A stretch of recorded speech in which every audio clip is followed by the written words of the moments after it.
Hello, fellow leggers! Out of London for a change, visiting the beautiful Wolverhampton ground to see the UK tour of the West End production of Annie.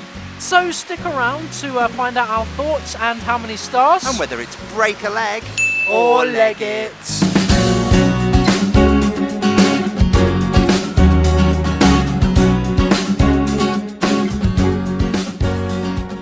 So we're catching this touring production of Annie. Now, originally in the West End, when did this start off? Connecticut in 1970. This production.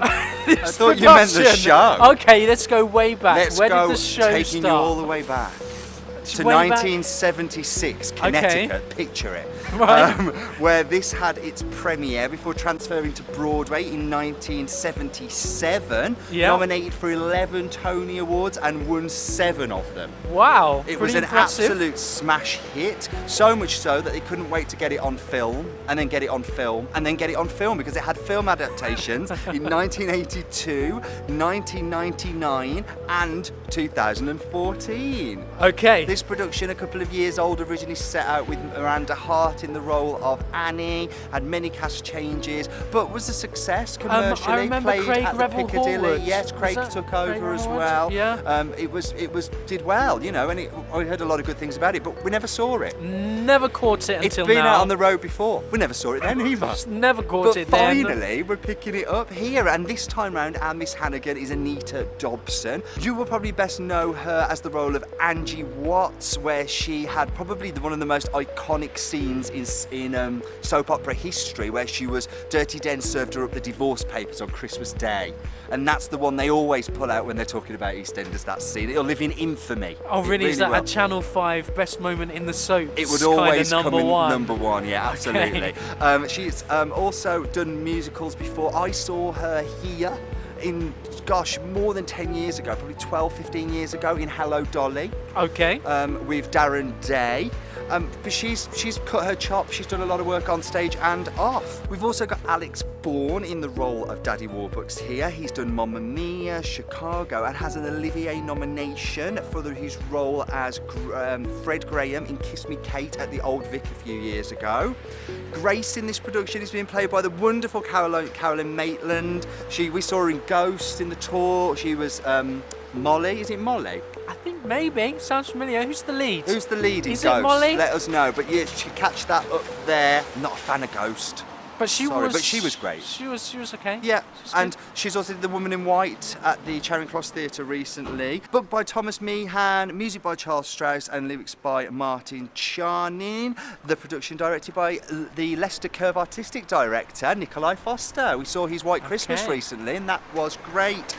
Nick Winston's doing the choreography, Ben Cracknell's doing the lights, George Dyer is doing the orchestrations, and I love all of those people. I was going to say, Nick Winston, we should probably say quickly, we saw Guys and Dolls at Kilworth House where he choreographed, and the choreography for that was fantastic. Best thing about the show. So I'm looking forward to seeing what he is doing with this. Yes, 2 hours 20 including the interval, so we are going to catch you for a 30-second interval breakdown. And stick around to the end to hear our thoughts and also to find out how many stars.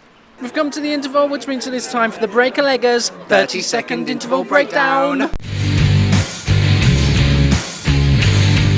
Go, what do you think so far? Yeah, I'm having a really good time. I mean, it's a fairly simple story, but it's a heartwarming story. There are families young and old, there are kids with their grandparents, it's heartwarming, but the real standout of the show is the choreography. My God, is it good.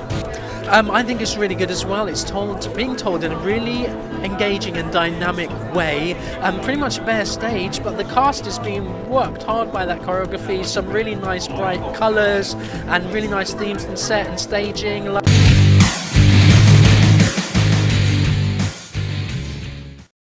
Well, it might be raining, but rest assured the sun will come out tomorrow.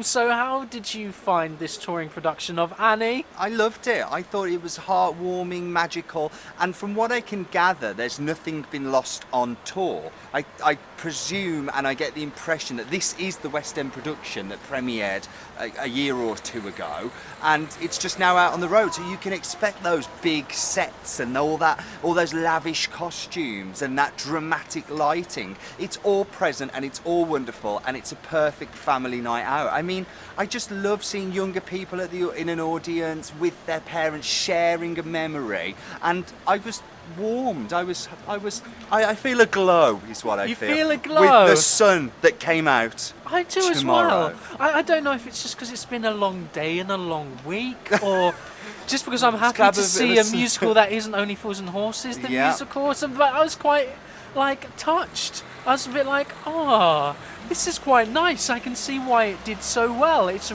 really nice story, but told in a really dynamic, moving way. And that's the point. It's a fairly simple story, and these characters aren't written to have a huge amount of depth. They're almost caricaturish at times.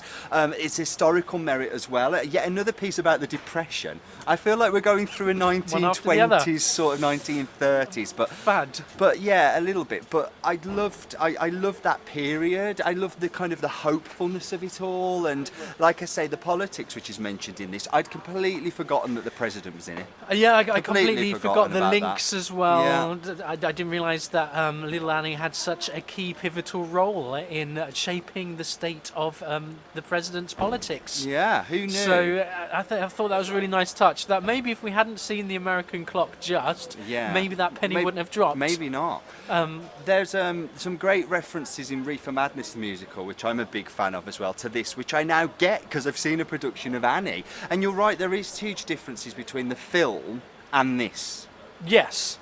Massive differences. And there have been many films, and many films have adapted since. Yeah. So depending on which version you've seen, this will be vastly different. A different However, story again. It still moves with really much pace.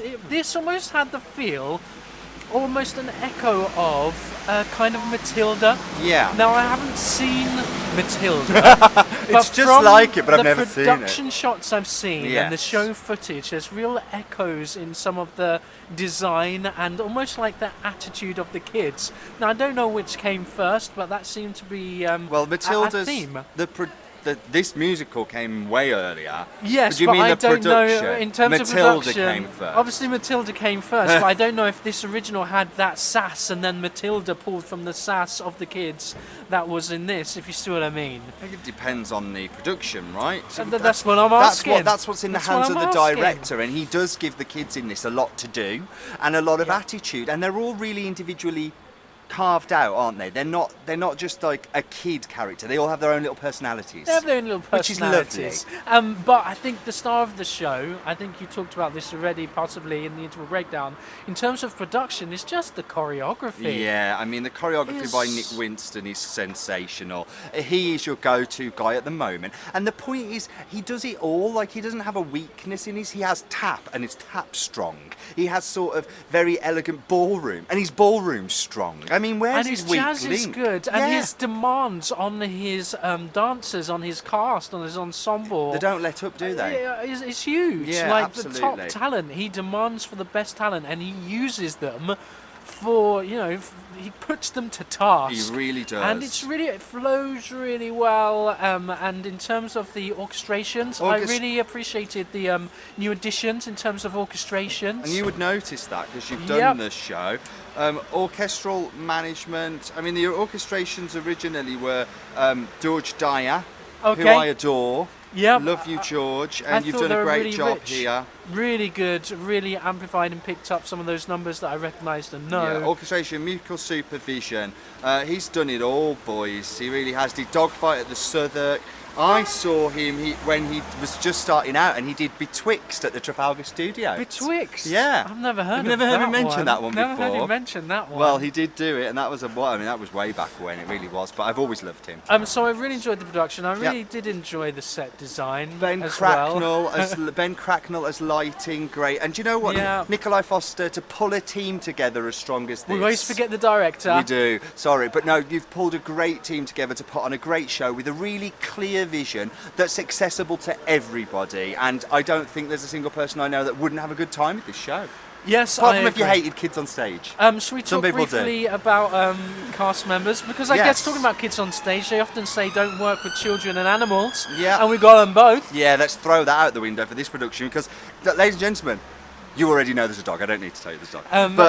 Yeah, it's true. It makes the audience go, ah. It's an easy win, isn't it? It's an easy win, but it comes on right at the right moment. It does, and it's used really quite interestingly in between scene transitions as well, which is lovely. Always risky though. It was risky, yeah, but that dog is well behaved, man. Star dog Amber in the role of Sandy is the dog. Oh, okay. Well done, Amber. Well done, Amber. Well done, Amber. I liked Daddy Warbucks. You liked Alex Bourne in the role of Daddy Warbucks. He was just really natural. He fit the role really well. Yeah. A lovely, great voice, rich yes. tone, lovely.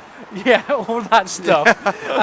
He just suited that really well. I really liked him. He had the right tempo to him.